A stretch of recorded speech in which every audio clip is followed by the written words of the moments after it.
Hello دوستو، آپ دیکھ رہے ہیں ذرا سوچ یوٹیوب چینل۔ جب سے دنیا وجود میں آئی ہے تب سے آج تک کروڑوں اربوں لوگ اس دنیا میں آئے اور اپنی اپنی زندگی گزار کر یہاں سے چلے گئے، لیکن کچھ لوگ ہیں جو کہ اس دنیا میں اپنی شناخت چھوڑ جاتے ہیں، وہ کسی نہ کسی وجہ سے مشہور ہو جاتے ہیں۔ آج ایسی ہی ایک شخصیت سے آپ کا تعارف کراتے چلتے ہیں۔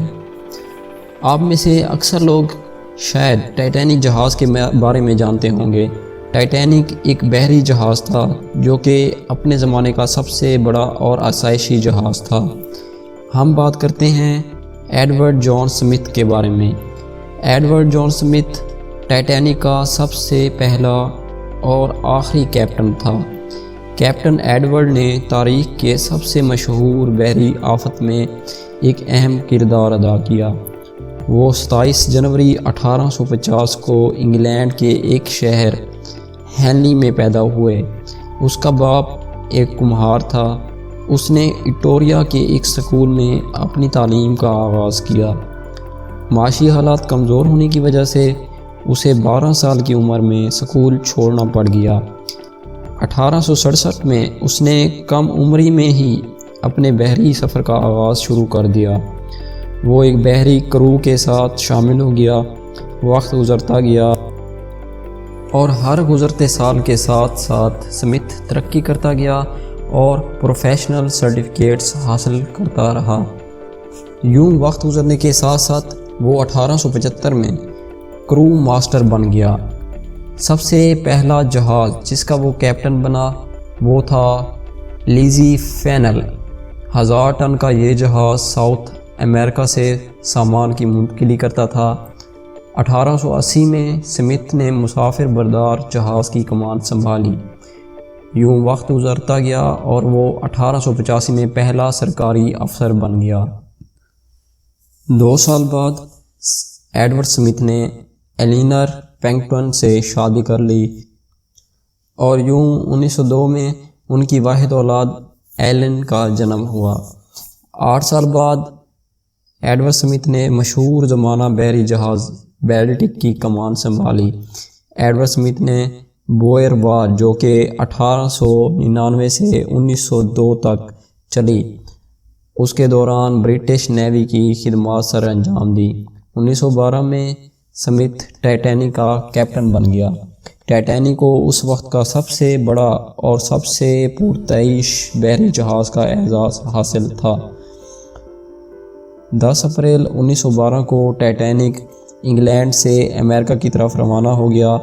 یہ سفر ٹائٹینک کا پہلا سفر تھا جو کہ انگلینڈ سے امریکہ کی طرف تھا۔ ٹائٹینک نے اپنا پہلا پڑاؤ فرانس میں کیا تاکہ اور زیادہ مسافروں اور ڈاک کو اٹھایا جا سکے۔ اس کے اگلے 2 پڑاؤ اٹلانٹک اور آئرلینڈ میں ہوئے۔ یہاں سے بھی اور زیادہ مسافروں اور ڈاک کو وصول کیا گیا۔ یہ بحری جہاز 2200 سے زیادہ مسافروں کو لیے اپنے سمندری سفر کے لیے رواں دواں تھا۔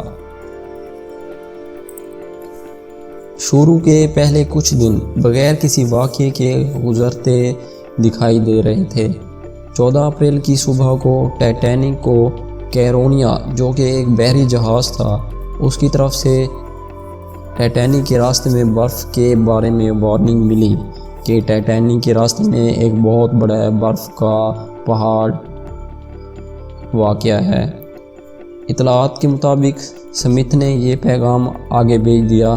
خطرناک برف کے بارے میں ایک اور پیغام دوپہر کے وقت بیلٹک جو کہ ایک بحری جہاز ہے کی طرف سے آیا۔ سمتھ نے ٹائٹینک جہاز کے چیئرمین جوزف کو یہ پیغام دکھایا۔ جوزف نے اس وارننگ پر یہ کہہ کر عمل نہیں کیا کہ اسے شام تک دیکھتے ہیں۔ بیلٹک جہاز کی طرف سے شام کے تقریباً 7 بجے ایک اور وارننگ موصول ہوئی۔ اس کے تقریباً آدھے گھنٹے بعد ہی اس واقعے کے تقریباً آدھے گھنٹے بعد سمتھ ٹائٹینک میں ایک پارٹی میں مشغول ہو گیا۔ تقریباً اسی وقت ایک اور بحری جہاز کی طرف سے برف کی چٹانوں کے بارے میں وارننگ آئی۔ ٹیلی گرافک آپریٹر جو کہ ریڈیو اور ٹیلی گراف پیغام وصول کرتا تھا کام کے بہت زیادہ پریشر کی وجہ سے جو وارننگ آ رہی تھی انہیں ان سنا کر دیا۔ تقریباً رات کے 11:40 پر عملے کے ایک بندے نے ٹائٹینک کی راہ میں ایک آئس برگ کو دیکھا، لیکن ٹائٹینک کا عملہ وقتی طور پر وہاں سے ہٹ جانے سے قاصر تھا۔ یوں دیکھتے ہی دیکھتے ٹائٹینک برف کے ساتھ ٹکرایا اور اس کے اگلے حصے کو بری طرح نقصان پہنچا۔ جہاز کے پہلو میں کئی سوراخ ہو گئے، جس کی وجہ سے سمندری پانی تیزی سے اندر آنے لگا۔ سمتھ نے جلدی سے حالات کا جائزہ لیا اور دیکھا کہ جہاز آہستہ آہستہ نیچے جا رہا ہے۔ اس نے جہاز کے عملے کو لائف بوٹ تیار کرنے کا حکم دیا۔ ٹائٹینک کے عملے نے ایسے واقعے کی تیاری بالکل نہیں کی ہوئی تھی۔ ٹائٹینک میں اتنے لائف بوٹس موجود ہی نہیں تھے کہ وہ اپنے تمام مسافروں کو حفاظت میں لے جا سکیں۔ سمتھ نے صورتحال کو بہتر سے بہتر طریقے سے نبھانے کی بھرپور کوشش کی۔ اسے آخری بار جہاز کے کنٹرول روم میں جاتے ہوئے دیکھا گیا۔ کچھ لوگوں کا تو کہنا ہے کہ اس نے خودکشی کر لی، اور کچھ لوگوں کا کہنا ہے کہ اس نے کنٹرول روم میں خود کو بند کر دیا اور پانی بھر جانے کی وجہ سے وہ بھی اس خوفناک حادثے کا شکار ہو گیا۔